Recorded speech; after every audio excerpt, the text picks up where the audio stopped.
All right, well, live once again, and like what I've just said, this is a continuation of the session, chit chat session that we started since yesterday. Yesterday was the first session, and it was the first time that I'm trying out this chatting session.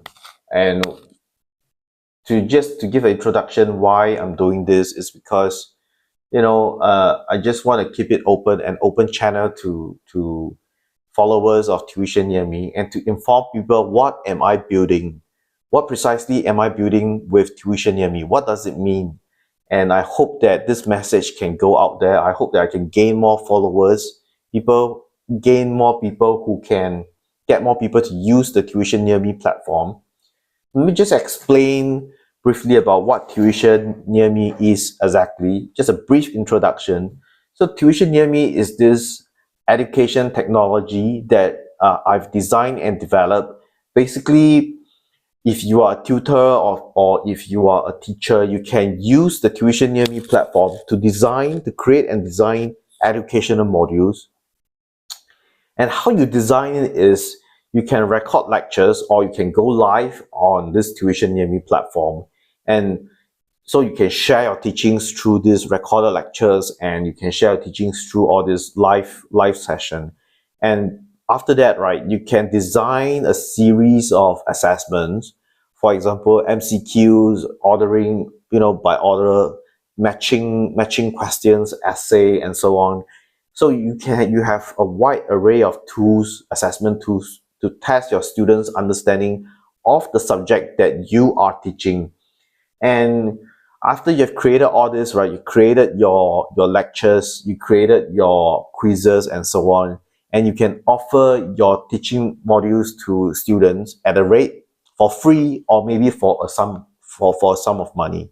So no matter what, right, if you offer your educational modules for free, then by all means, because you are doing a great deed. And if you are offering it for a fee, then fine, you are earning.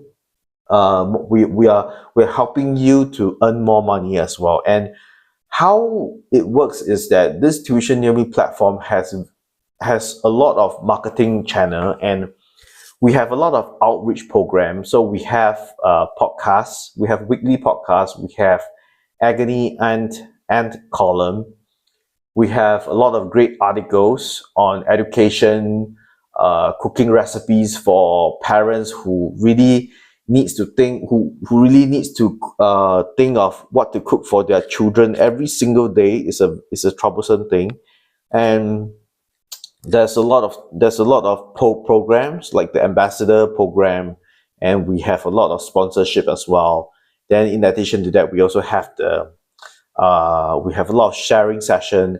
And what I'm trying to grow now is this sharing session on YouTube, so that it's a late night session for me, and so that I can work on developing the system, and at the same time looking forward to using the YouTube algorithm to reach out to more people. And the reason why I've decided to live stream on YouTube is because YouTube is a very unique program. It's a very unique platform. It is very good for sharing information, because most of the people who come here, they tend to, it's not just for entertainment, it's also for learning. And why I don't want to share that much on X, on Twitter, Twitter, for X, formerly known as Twitter, I don't want to share over there, and I don't want to share over at this LinkedIn or Facebook. It's because those platforms are very follower based. It means that you have to build up a certain number of followers, then your sharing becomes meaningful. What I'm trying to say is that, if you have only like a few hundred followers on Twitter, X, Facebook, and LinkedIn, right? So, and if you decided to share your views over there, only those few people will get to know what you are talking about. And the content discovery is not as good as what you see on YouTube. And the reporting on YouTube is astounding. It's really so detailed. It drills down to the detail. You know exactly who the demographic of the people who are viewing your content, and it gives you a very strong inkling of what type of content by looking at those reporting, by looking at those statistics, and by looking at the YouTube so-called inspiration chart, right? It gives you a lot of inspiration to decide what type of content to create. But that's not so for LinkedIn, X, and Facebook. So you can be creating a lot of things, a lot of content on Facebook and all the other platforms, but you'll be forever thinking of what kind of content to create for them. And the way I see how people on LinkedIn, X, and this Facebook does it, right? Does it as in they try to solicit for feedback on what kind of content to create, is that they create a certain content and then they wait for people to comment on, and there's a comments section. So they wait for people to comment and they try to engage and reply to all these people.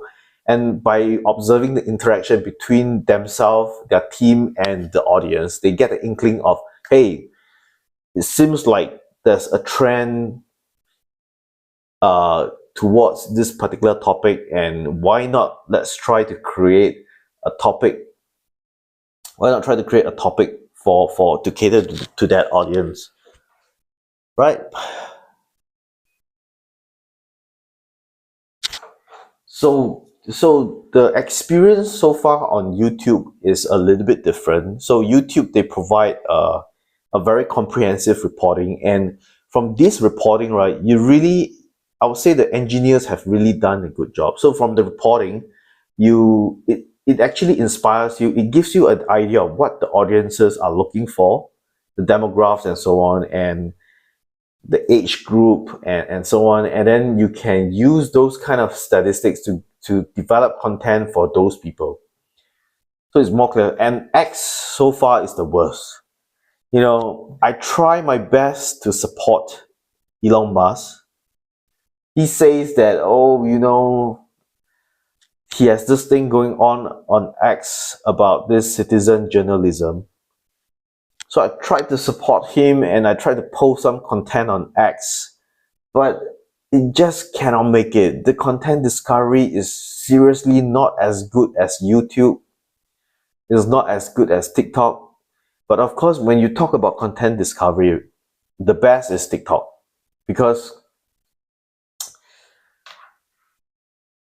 well, as a programmer myself, I think that TikTok has done a good job by not doing a good job. So the content discovery is really good. So those people who has done a good job, and the people at LinkedIn and this X, right, I would say that they have not done a good job for content discovery, the algorithm for content discovery, simply because they have done a good job.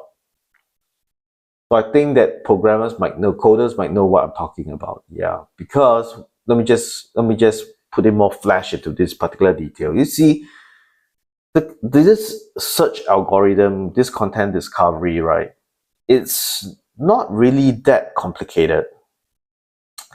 So when a person creates a piece of content, so it's either you have that content to go through several layers of approval, verification, that it is a content that is worthy to go viral. So this particular process is pretty lengthy, and if you are smart, you can automate the entire process. If you're not so smart, then you will need to have significant number of human interaction before and combine it with some automation process in order to check for whether it could go viral or not. So I guess that for TikTok, they just let everything go viral. Yeah. There's very little checks on it. So anyway, this is just a chit chat, and right, I'm supposed to work on the platform and chat to you guys as well. But the thing is that I don't really know what to chat about.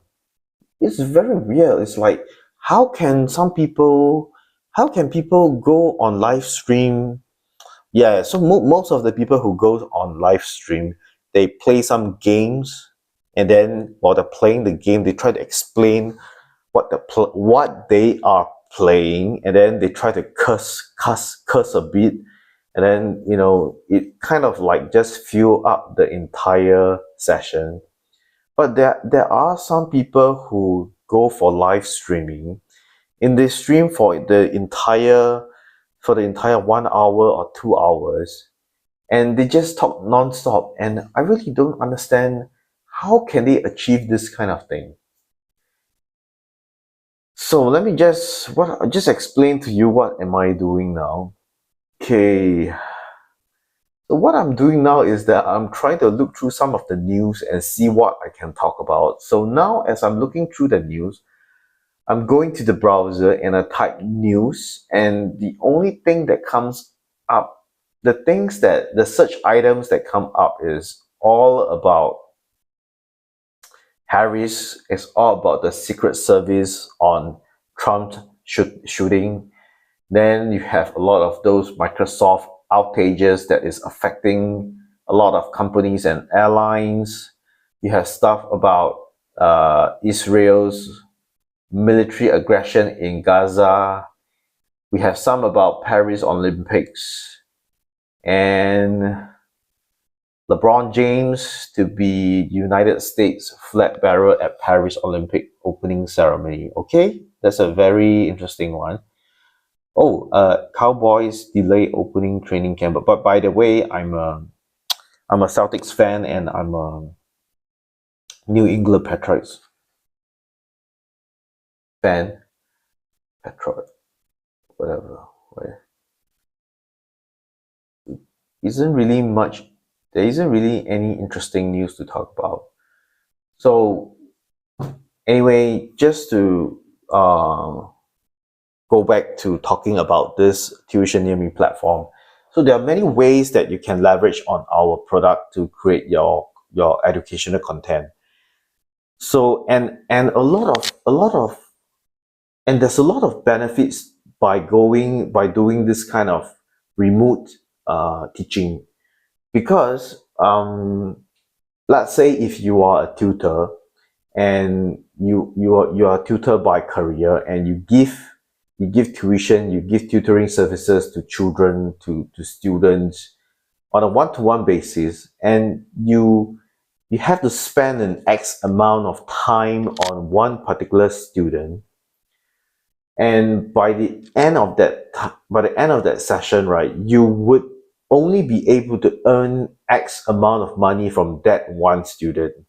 So this entire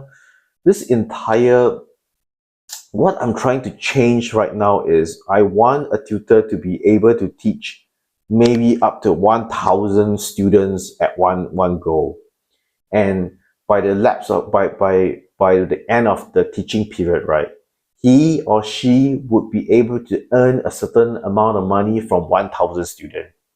Okay, that would like multiply his or her earning by many times over.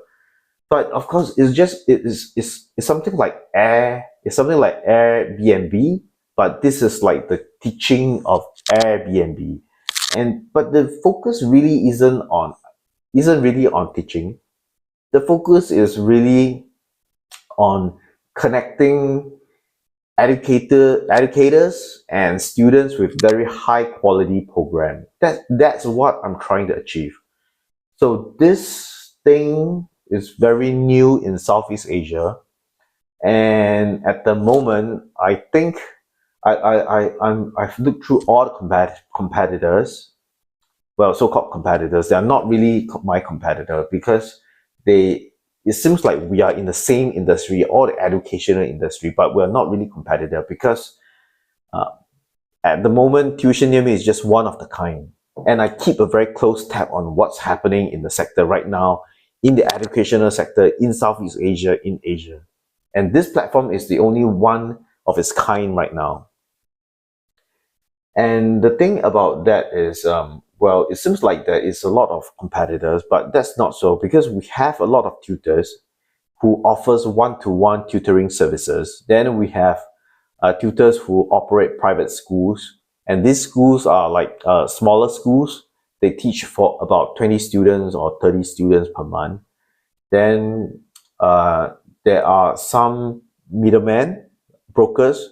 So what these brokers do is that they continuously encourage people to join their listing, to list their tutoring services on their list, and you can choose the best, so-called, they say, choose the best tutor on their website for free.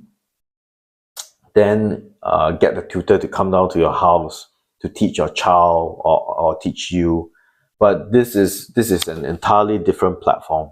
This platform really, what this platform tries to do, what I'm trying to change is that there's no traveling, because traveling is very precious, and one thing is that the Southeast Asia region is getting more affluent, and people are driving faster and faster. People are driving bigger cars, and they're driving bigger cars faster. So it becomes very dangerous to travel on the road nowadays. Yeah.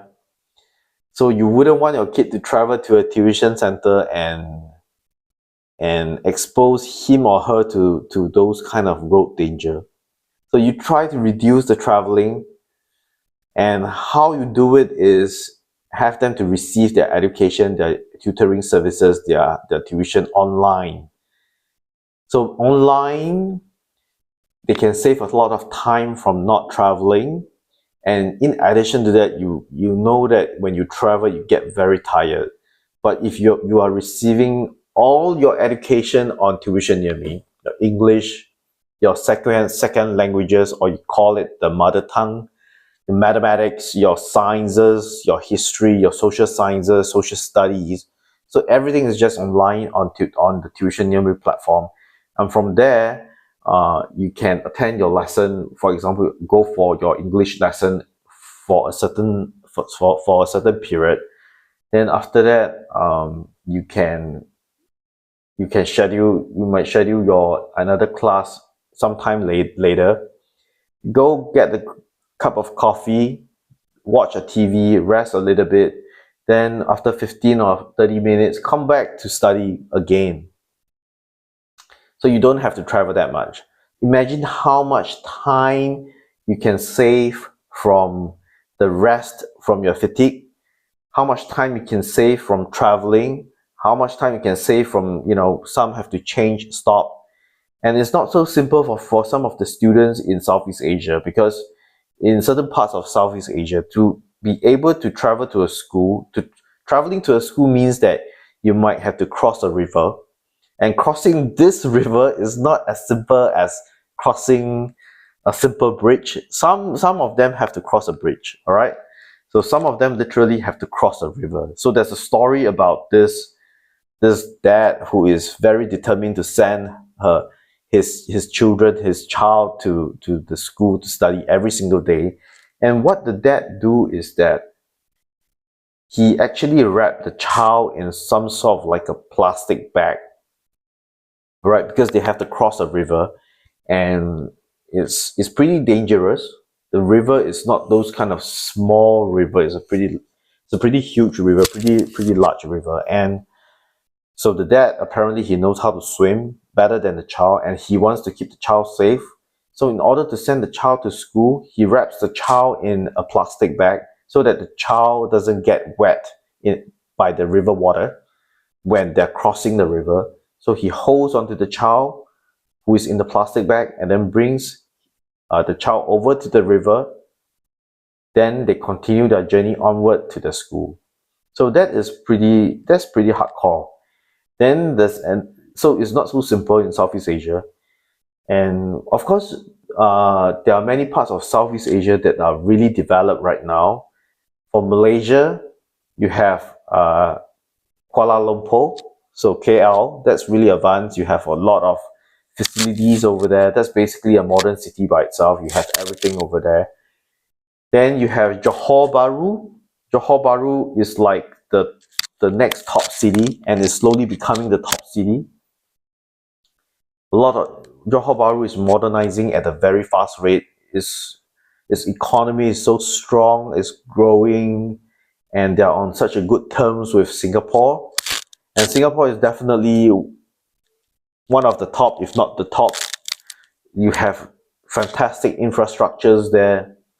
The greenery there is perfect, and the school to residential area distance is pretty short. So in Singapore, right, if you're living in the so-called housing development board flats, which is their affordable housing, which is their public housing. So if you live in the public housing, there will be a school within 10 minutes walk. All right, that is a very good planning, but you can't expect that for every single area that you visit, right? So how they plan in Singapore is that so you will have a school within 10 minutes walk. You will have a grocery store. You have all your amenities within 10 minutes walk. And what they're aiming for is that you will have a train station within 10 minutes walk. So everything is just within 10 minutes walk. And at some places, right, you happen to be wedged in between this two 10-minute zone, then you're very lucky, because you basically have to you're basically near to two schools, you're basically near to two hairdressers, you're basically near to two grocers, and that's why you have the choice to go to many places to buy your stuff, to settle your stuff. And then it's even better if you're wedged in between four of these zones, so you basically have four schools to go to. I've witnessed it personally. There are zones within Singapore whereby you're wedged between four of these kind of parameters, and you basically have access to four schools within 10 minutes.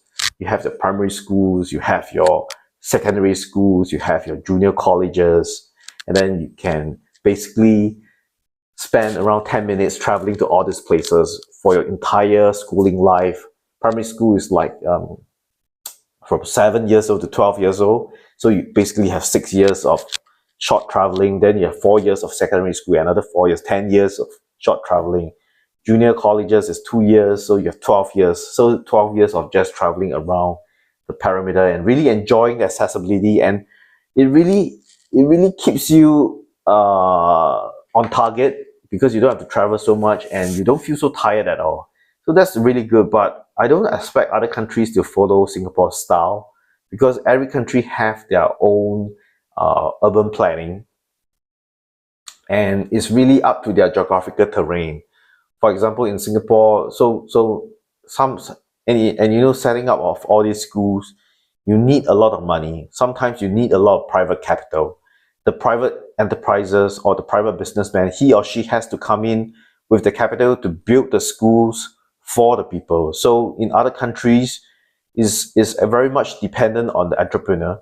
So the mayor or the village head have to work with the somewhat richer people within the village, within the town, to contribute money to build school for the people who are living in that particular township. So there's no central planning. So it's really up to each individual township, each individual villages to do their own planning. But I wouldn't say that's bad or good, because it's their circumstances. They have to do it that way. And glad that some of the private enterprises, some of the businessmen, they're really stepping up to do all this, to provide all these things to the villages, to the township as well. Singapore is a very small place, so everything is centrally managed. The schools are centrally managed as well. This is something that is very different from United States, because United States, if you want to get your resources, you would have to compete with other schools for the resource and so on. So in Singapore, is all the schools falls under the Ministry of Education, and there's a certain budget and resource to be shared among all these schools. So that's the good thing about central planning. But the thing about central planning is it doesn't react that fast, right? So I teach economics as well, and there's two kinds of economic model. One is the centrally planned model, then the other one is your free market. So in this centrally planned model, what you have is that all the decisions have to go up to a central authority. So they do the planning, they decide on what budget to have to set aside for all these kind of activities, and then they portion out, and then they design all the programs and so on. So everything, all the approvals have to go to the central authority, then goes back down to all the schools again. So there's some merit to to this kind of model, that is, you get a very fair allocation of the resources if there is no abuse, if there is no corruption. So it's really good, and you can plan a lot of programs in a structured manner, which means that there won't be operational clashes and so on, and things can go as planned if everything, if the system is not corrupted. But in this kind of system, it doesn't react that quickly to the economy, to changes in the economy. So if there are changes in, for example, let's say, now in the workforce, a lot of people are experiencing a lot of changes, and this is due to the advancement in artificial intelligence. So if you are working with a centrally planned economy, then you will have a very difficult time adapting to the changes. And this kind of changes can be so rapid, so fast, that if you do not adapt quick enough, if you do not adapt quick enough, your entire economy can be crippled by all these changes. It can be crippled. We have witnessed that in the previous Soviet Union. So centrally planned economy is very often associated with communism. Yeah. But anyway, I'm not into politics. I don't know about all these things, but I just know that centrally planned economy is a type of economic model that doesn't adapt fast enough to changes in the market. And if it doesn't adapt fast enough, you'll die, you'll collapse. And on the other hand, you have the free market. The free market is a market that adapts to the market fully. So whatever changes that comes, right, if you do not adapt to it, you'll die, right? And if you adapt to it, you'll survive. So the survival in a free market, there's always the survival of the fittest, and you always have the strongest competitor, the strongest entity surviving in that particular system. So in a way, it's good, but at the same time, if you always have the strongest in the system, then you'll be leaving a lot of weak people, the weaker ones behind. And that is not something good as well, because if you always have the strongest at the top and the weaker ones below, right? So it causes a lot of havoc in the society, and eventually it can the people who are not experiencing the prosperity, they might have the chance, the opportunity to rebel against the one who are enjoying, the stronger one. So even if you are very strong, you can be overwhelmed by huge masses of people who are not enjoying the same prosperity as you are enjoying. And your idea would be that if you are the strongest one, you think that I work hard and I am entitled to all this prosperity. It is mine. But however, you must always remember that in a free economy, no matter how free it is, an individual is never apart from the society. So the individual must always take care of the rest as well. He has to build the ecosystem to take care of the rest. But those are the extreme. You have the free economy that is extreme on one end and very often associated with capitalistic system. Then we have the centrally planned economy that is often associated with the communism. But those are the extreme. So in reality, around the world, most of the government, in fact, all governments, because this is the real world. So in reality, most of the government would have something called the mixed economy. So a mixed economy is like a mixture between there's different elements from the free economy, there's different elements from the centrally planned economy. For example, let's say if you have a currency, you have a currency for a particular country, right? So in a free market, you let the demand and supply determine the price of a particular good.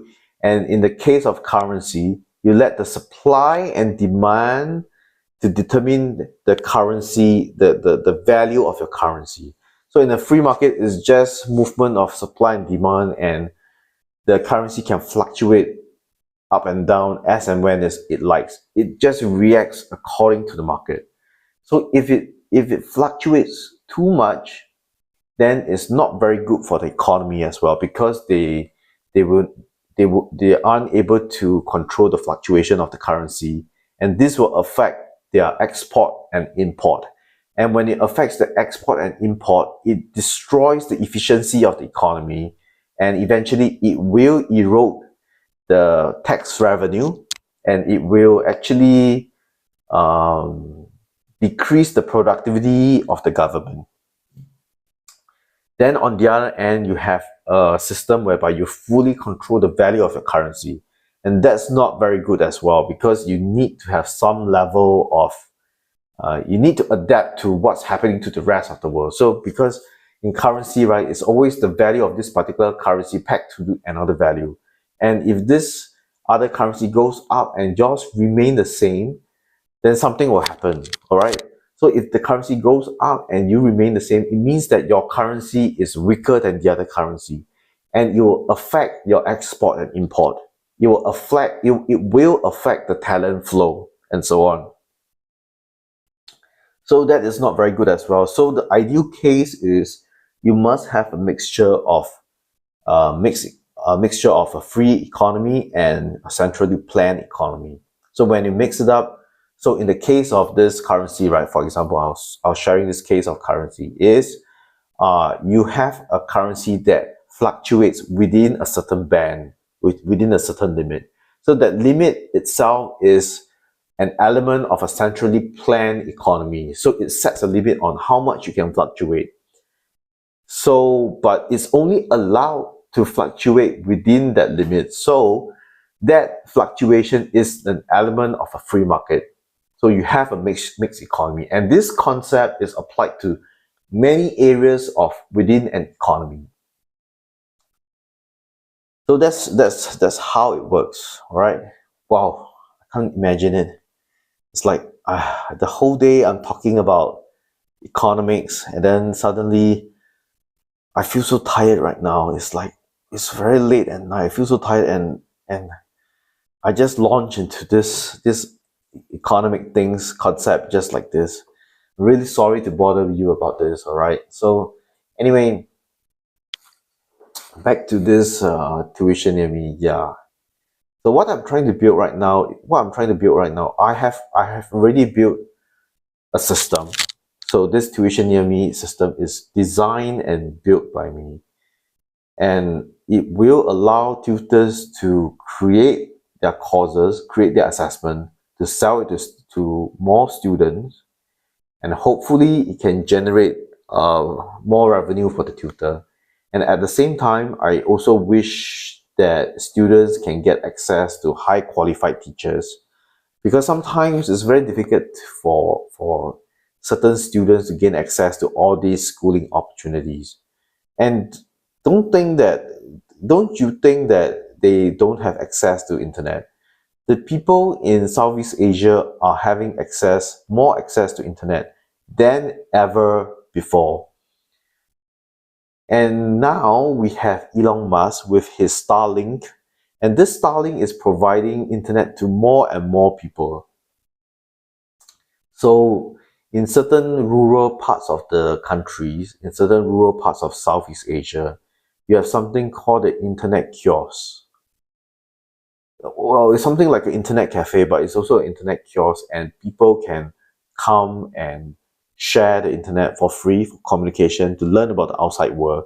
So I'm hoping that in this part where there is internet kiosks and so on, they will be able to access high quality tutors on the Tuition Near Me platform. And there are a lot of high quality tutors in places like Manila, the city of Philippines. There are a lot of good tutors, a lot of good programmers and mathematicians, tutors, mathematics teachers in Jakarta. Also now, well, you still consider it as the main city of Indonesia. Kuala Lumpur, Johor Bahru, you have a lot of good tutors there. So I'm hoping that I can create a bridge between these good tutors to those people in the rural villages. And there are a lot of things for them to teach. English is one of the top most wanted subject because the English language allows these students to access a lot of good paying jobs, a lot of good opportunities. And with English, right, they are able to sell online. They can sell their products online. They can make use of the knowledge of their particular geographical terrain and pair with English and work with MNCs in many ways, right? So English is an enabler, and the Western society has created a lot of job opportunities as well. But this is slowly changing because we have, on the other hand, we have China that is rising up so rapidly. So many different kinds of jobs are being created in China and these jobs are not even created in United States yet. So China is advancing so fast. They're doing so well in their artificial intelligence. Just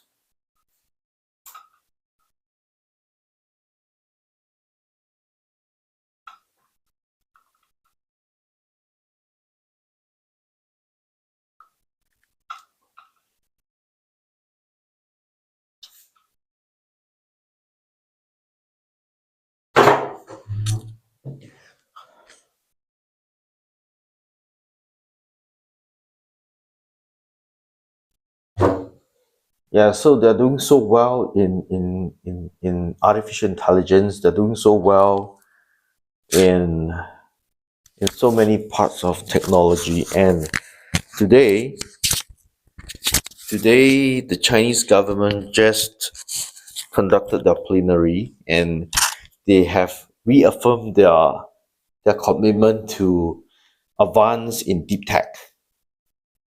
And they have many ideas, a lot of fresh ideas. And I don't think they're working with the management consultants because from what I gathered, the Chinese government, they have always been not they hasn't always been keen to work with the management consultants. They always have the reservations with working with management consultants. But they're coming up with a lot of good ideas. But apart from that, yeah, that's about it. So they're creating a lot of good jobs. And because China is creating a lot of good jobs, they're at the frontier creating a lot of new jobs.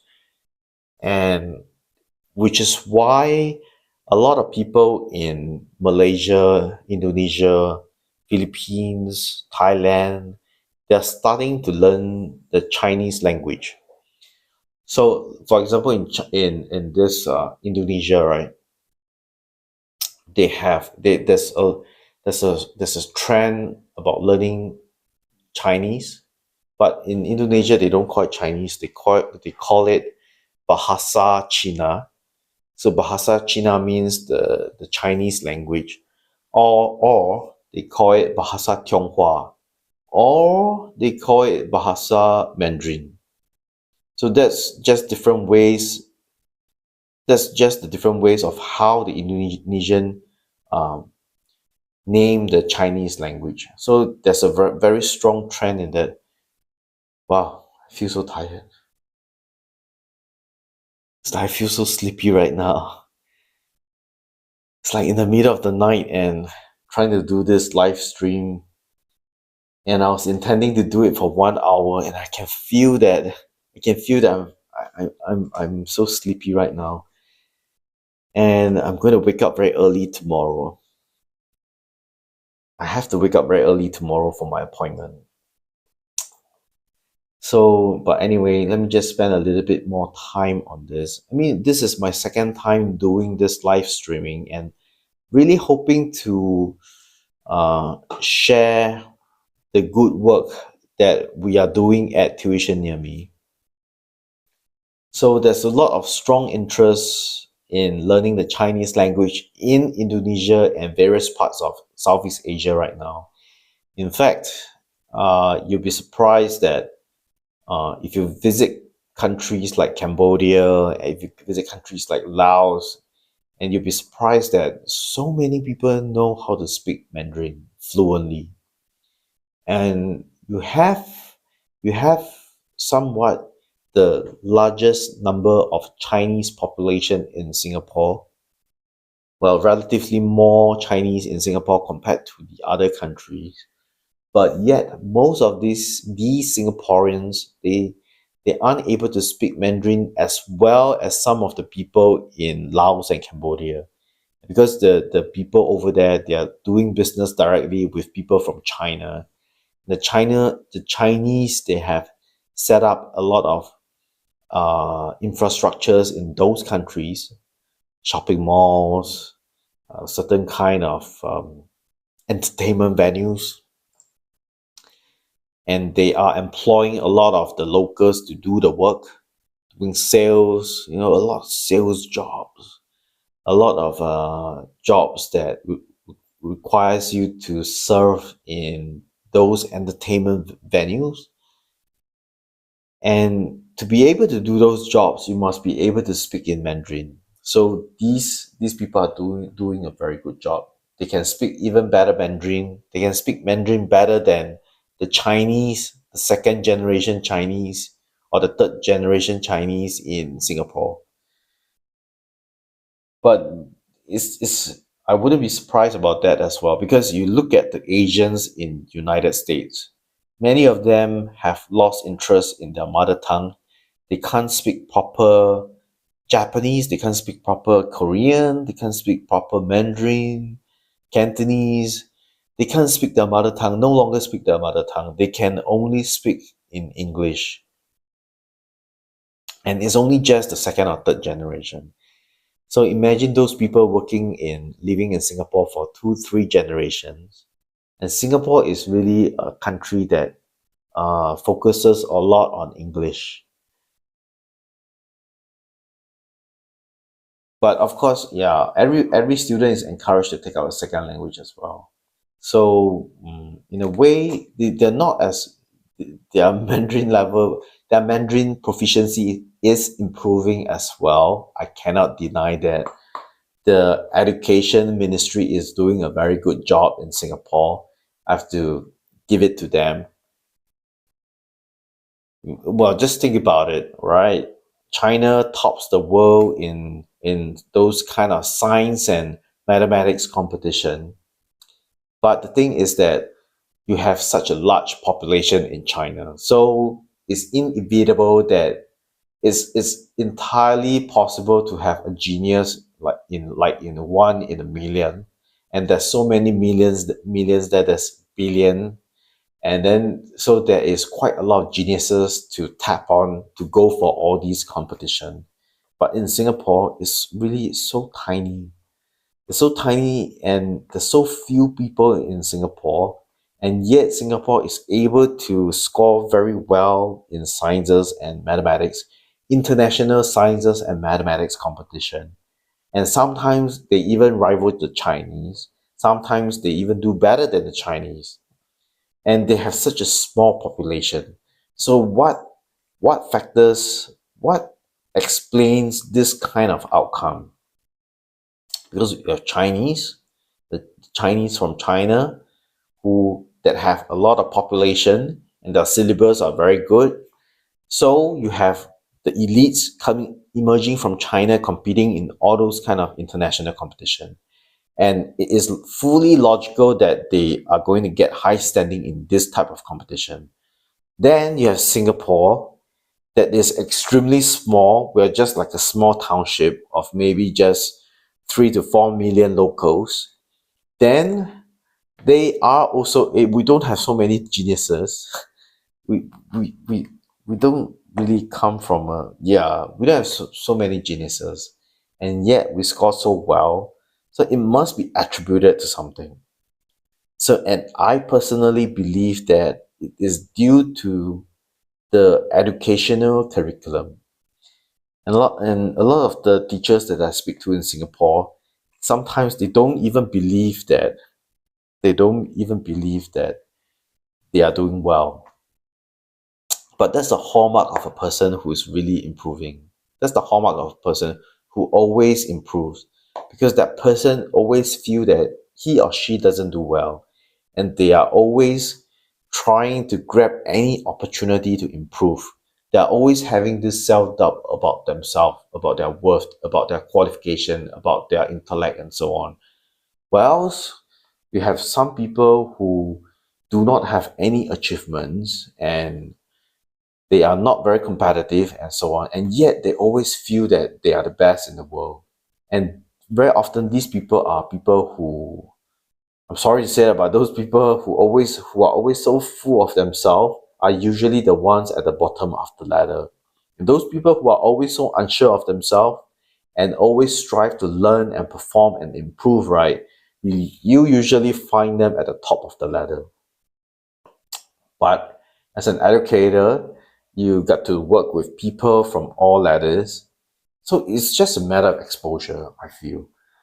Sometimes when people are at the bottom of the ladder and they are so full of themselves, they think that they're the best in the world, they're the smartest in the world. Very often it is because their social circle is not wide enough. They are not in close contact with people who have performed much better than them. And very often, if the people at the bottom of the level, they receive some sort of mentorship, or they interact with the people at the top, if there's an opportunity to interact with the people at the top, then they most probably will aspire to do better, because they've witnessed what people at the top are capable of.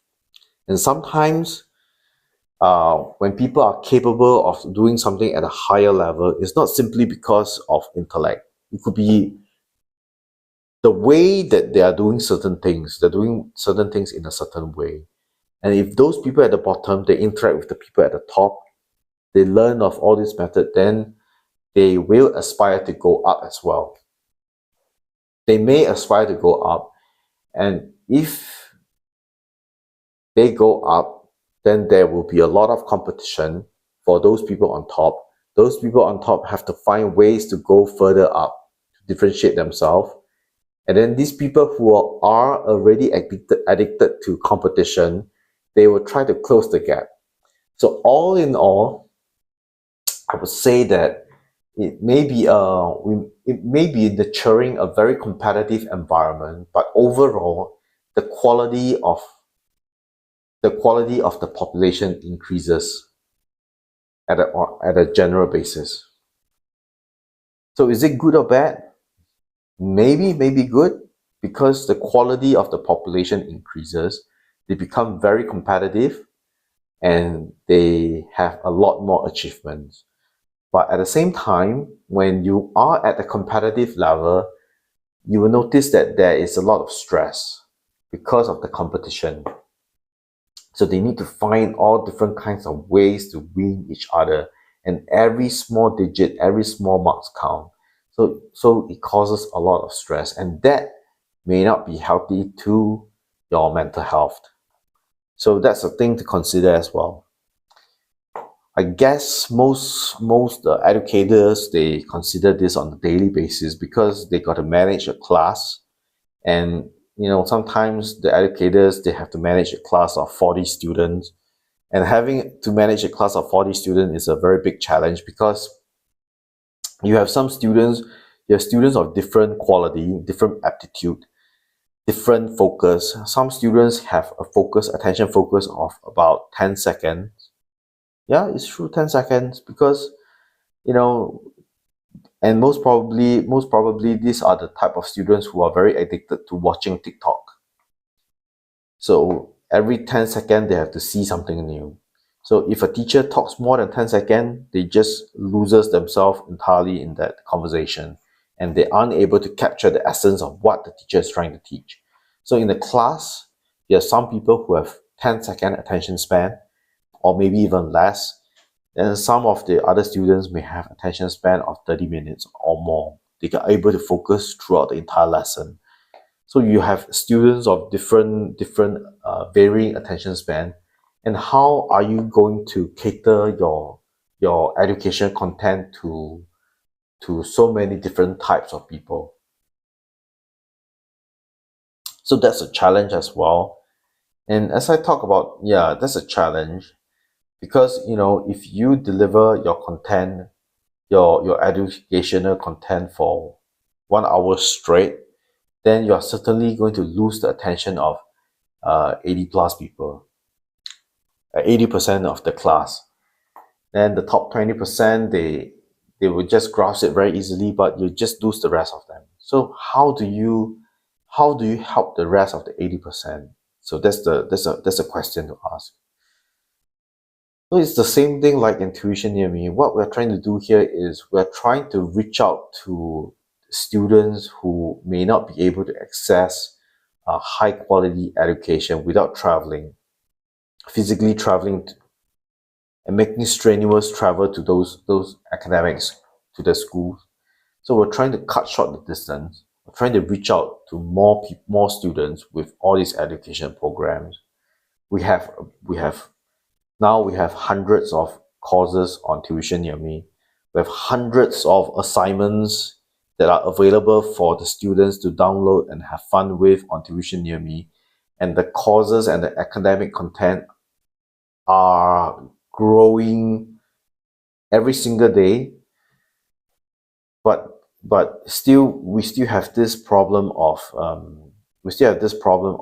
kids that have a different attention span, right? So some kids, they have, as what I say, they have 10 minutes attention span. Some have attention span of more than half an hour.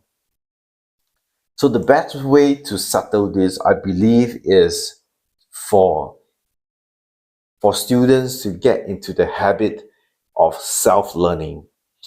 By self-learning, I mean that we have this educational content that is for I'll explain it in period. So we have this educational content of 1 hour, and this 1 hour, right? I'll give this 1 hour education content to all 40 students through the Tuition Near Me platform.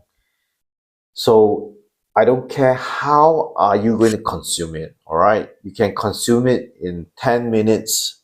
You can consume it in 10-second bursts, or you can consume it within 1 hour. Okay, but all in all is you must get at least 80% passing mark for that module. You must be able to understand 80% of that module. So I don't care about how you go about learning it. Go do it at your own pace, which is why recorded lectures are very good, because you can replay the portions that you don't understand repeatedly, and you can ponder over that part until you understand. Then after that, once you are ready, you finish all your entire module, move on to the assessment, do your assessment. And if you can't get more than 80%, then go back and revise. Look at the lecture one more time and revise. Go do it at your own timing. Because when you're conducting a class, right, a live class, everybody ideally have to digest all the material within that 1 hour. And if you don't, you are going to lose out. So those people who lose out during that class, if they have money, then they can go for private tuition. If they don't have the money to go for private tuition, then they're going to suffer. They're going to make it up in some ways. So instead of teachers teaching live face to face, right? I feel that teachers should go first with the recorded lectures to let the students digest those parts by themselves first, right? Then give them some mini quizzes to test their understanding of the content. And if they get like 80% passing mark, 80% mark for that particular module, then it means that their understanding of that module is suitably high. Then if not, then you can create an after session, after all the recorded lectures, you can have an after session, which is a live one-to-one session between the teacher and the students. And not all students have to come and attend this session. Only the ones who needs extra revision, then they can attend that particular session. So I believe that this model is the model that Tuition Near Me is going for. We're going to build towards this model so that we can cater to students of different varying attention span. And we are going to teach, so when instructors sign up with Tuition Near Me, they can access a learning module which is on Tuition Near Me, which is called Certified Tuition Near Me Digital Instructor course. And this course basically teaches the instructor on how to understand the different learning styles of students and how to create a content to attract these students. So what we're trying to do is that we want to help. We want to transform education in such a way that it becomes more accessible to more students. And in addition to becoming more accessible, it becomes more digestible for the students itself. So you have one particular module, a recorded lecture, and you have students of different varying attention span. Like what I said, some have 10 seconds attention span, some have 1 hour attention span. Just go ahead, register for the module, and learn at your own pace. If you can only learn at 10 seconds at a go, then break down your 1 hour module into many 10 seconds and just go ahead and learn. Just do and ensure that you get 80% passing mark. Okay, so the teachers are able to set the passing mark for each of this exam. You can have it at 60%, 70%, 80%. But by default, it's 80% for all. All right. Then once you go through all these recorded lectures, once the students go through all these recorded lectures, the tuition teacher, the tutor, the teacher can schedule an online session with the students who needs extra help. So if the students really need extra help, then they can go for this online session. And this way of structuring, this is the structure that I'm hoping I'm hoping to encourage teachers to take up. And I believe that this is a way to improve the learning of the students. And I believe that this is a way to help them better retain the academic content. So this is something to think about. All right, so now I've been live streaming for about 59 minutes.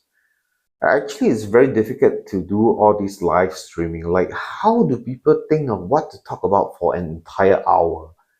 1 hour of continuous talking is a very difficult thing to do. And now as I'm talking, right, I can really feel that how do you even think of all the different topics to think about? How do you connect all those topics? Now that I'm doing all this live streaming, I have a very deep respect for those people who are working as radio hosts, radio DJs, or TV hosts, where they have to go onto a particular platform, like for example the radio platform, the TV platform, and they have to talk and perform continuously for 1 hour or more, and they have to go free flow, freestyling without any script, is a very difficult task. As things move on, right, I don't know how things are going to go. Well, initially I was thinking that I will do some work and then I will talk to you guys. But now I realize that I can only do one thing at a time, because when I'm doing work, when I'm programming, when I'm debugging the thing, right, I really need full attention on it. I can't be talking to you about all these concepts, learning concepts, economic models, and then focusing on debugging the system. I can't do that. If I do debugging, I have to do debugging. And for coders and for programmers, you know that when you're doing all this kind of stuff, it is very attention grabbing. It's like your entire body, mind, and soul is into coding that particular system, and you cannot let your attention be divided at all. So I find that it's very difficult for me to do all this programming and talking to you about some academic content and so on. So what I've learned now is that maybe, no, not maybe, I won't be doing all this programming and talking at the same time. If I'm talking to you, I'll just be talking to you. And I hope that this session will be more like freestyling, because I don't really know what to, well, unless there's some interesting news that I want to talk about that can relate to what I'm going to share. Otherwise, it's very difficult for me to connect. It's very difficult to me to talk according to a script. I prefer to talk freestyling, because whatever that comes to my mind, I'll just share it with you guys, and I hope that I can get an instant feedback from you guys as well.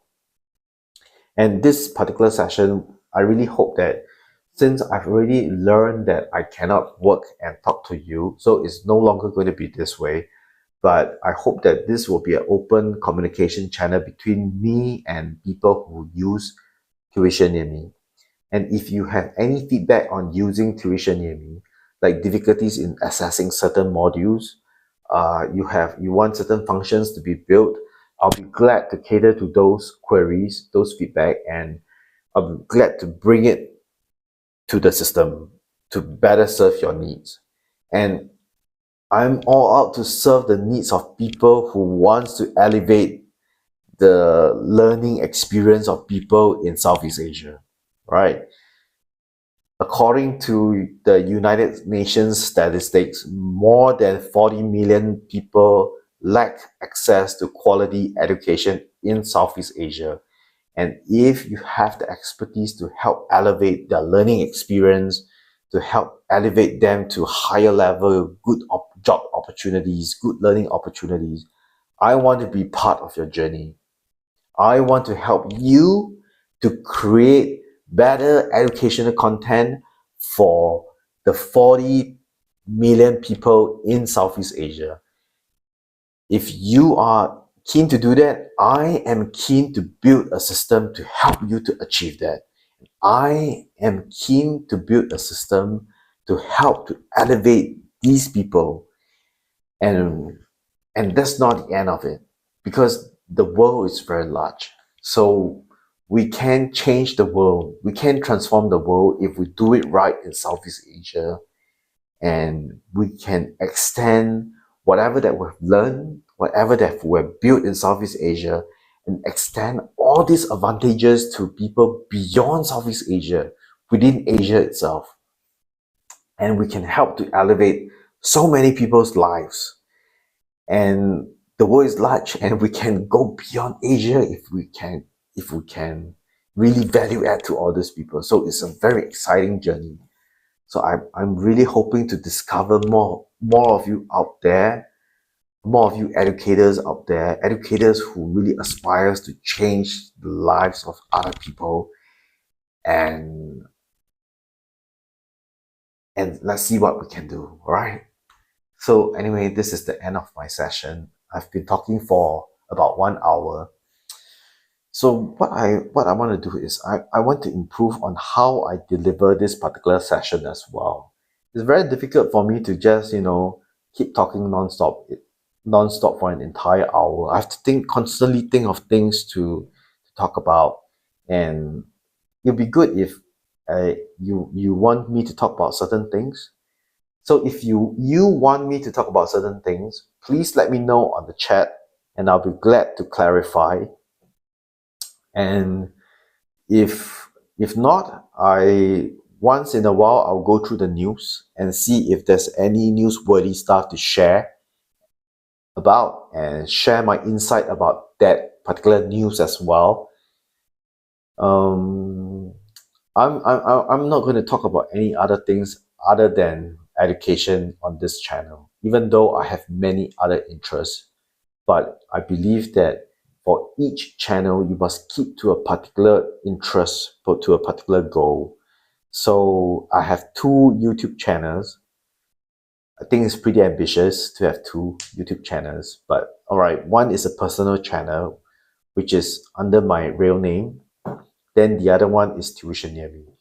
So under this Tuition Near Me, I'll be sharing a lot about education. I'll be sharing a lot about the Tuition Near Me platform, EdTech platform, and I want to draw a lot of insights and feedback from the users. I'm already drawing insights from users through different channels, but I want to make it a more freestyling and a more open communication style between me and my users through this YouTube platform. Then for this channel, right, it'll just be that. Then for my personal channel, Zhen Hanjin, I'll be sharing more about economic theories, economic concepts, because basically that's what I'm interested about. I'm actually interested about engineering and economics, but I realized that you can actually get penalized. It's actually not so good to talk about so many things, different types of topic on a single channel. So for that particular channel, I prefer not to talk so much about engineering, which is a pity because I have some engineering projects, other engineering projects that are going on. I'm actually trying to develop an autonomous drone AI at the moment. So I'm working on that, and there's some other projects, hobbies that I'm working on as well. There's another hobby whereby we are trying to grow this, not grow, we're trying to grow, yeah, grow. We're trying to grow lab-grown fuel. But the problem is that this project, lab-grown fuel, who's going to buy it? Really don't know who's going to buy it. So the idea is that you can grow as much fuel as you can in the lab. And the problem is who's going to buy it? I really don't understand, but I'm trying to get a hang out of this project. So if we are able to grow this lab-grown fuel, it means that we can grow as much fuel as we can, and we can power up, we can use that as an alternative energy source, in addition to all the clean energy and renewable energy. Then the other one that I'm working on, which is the one that I shared earlier, is the autonomous drone artificial intelligence. It's an adaptation of a technology that I've built previously. Previously, I built this neuron black technology, which is basically a type of artificial intelligence, and I'm trying to adapt it to become a drone AI, so that the drone can fly autonomously by itself in all types of terrain. So I'm spending a lot of time on that, and I'm spending a lot of time on Tuition Near Me, because I believe that education is a very, very strong enabler for people to elevate themselves out of beyond what they are currently achieving. It exposes them to more ideas, more concept, and only by doing so, only by exposing yourself to more ideas and more concept, then you can elevate yourself to higher level. And hopefully, as you elevate yourself to higher level, you are in a better position to lift others up. When you are lifting others up, the whole society goes up. So education is something that I'm very passionate about, and I'm very proud that I've designed and built this system, this Tuition Near Me system, whereby you can create and sell your courses online. You can create quizzes online. You can schedule recorded lectures. You can schedule live lectures. There's so many other things that you can do on the system. Just go and explore. You can list your tutoring services. You can you can partake in the forum that we've designed for you. I'm working on the forum right now, and tomorrow I'm gonna build more things. All right, I promise that I'm gonna build more things. I already built so much on it, and we're gonna build more. And if you were to give me more feedback, then we would want to hear from you, and we want to find ways to better serve you. Right? We want to build functions that really can serve your needs to educate other people, or to build functions that can serve your needs to learn better. All right. Oh, phew, talk for so long. All right. So I'll try to refine this live streaming. Maybe I will try to get some script or something. Just talk according to the script so that I can be more professional and so on. But at the same time, have a more structured approach. And I've seen what other live streamers have done. They have very professional mics, and they have very professional overlays and so on. And when they can share articles, they can share what they're doing on screen. And it's so fun. It's so fun to be on their live stream, to look at their live stream. It's so exciting. For me, this is the best that I can achieve. I can only do this live stream with my phone. I can't do overlays. I can't share the articles that I'm reading. But I try my best, all right? But I can't spend too much time doing all this thing because I'm spending a lot of effort on building out Tuition Near Me and serving all of you guys out there. But at the same time, I try to make this sharing session as as exciting as I can, as amiable as I can. I really want to connect to you guys, right? So what I can best do is that if I want to share some articles, I can't be pasting this article here and talking to you about it. But maybe what I can do is I can read out the article, the title, some of the content, so that you know what exactly is the content about. And I'll talk about it and can share feedback on it. Then yeah, that's the best I can do. I can't do overlays. Well, you can actually do overlay on this. I'm using a particular software. I can't remember what software is this. I just downloaded it on Google, and if you pay and you subscribe to its monthly services, you are able to add those overlays, like a small label that says that, oh, this is Zhen Hanjin, and something that shows how many follower counts, and a lot of nice futuristic pictures. So I don't have any access to any of those, and I'm just using the very basic version, and I hope that I find that this can serve me quite well. So anyway, let's see how it goes. Thank you for joining me for this session, and I hope to see you next time. So the stream on my channel, I already say new videos every now and then. Technically, that's really what I mean. I try to stream as much as possible. I want to get more people to learn about this Tuition Near Me platform. I want to onboard more users who now we have a lot of courses, we have a lot of academic content, and we are revamping the forum. We're still doing a lot of work to the forum, and now there are like about 400 users every day, I think so. Let me just look at it. Should be around 400 plus users every day. And we are trying to attract more people to use the Tuition Near Me services. Let me see if it goes. I'm also selling my course on Tuition Near Me as well. I'm building out a course on economics so that JC, junior college students in Singapore, they can buy my courses and score well and use it to train, use it to learn, to score well for their exams. So what I'm doing right now is I'm going through the Tuition Near Me website, and under this segment, there's a segment called, under the main tab, there's a tab called Get Involved. So if you hover over this Get Involved tab and you select the first option, that is forum. I wish I could show you that, but yeah. So if you go into forum, right? So there's a lot of people who there's a growing number of people who are using the forum right now, and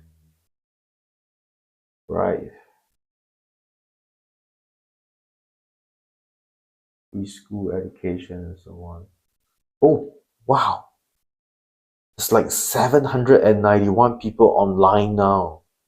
I I thought that there's about 200 or 300 people online. 700 plus people online now. Right, okay. Okay, so that's about it. Let me try to refine this live streaming and uh, deliver a better experience for all of you out there. Have a good day, have a good night, have a good afternoon, wherever you are, and I hope to see you again. Ciao.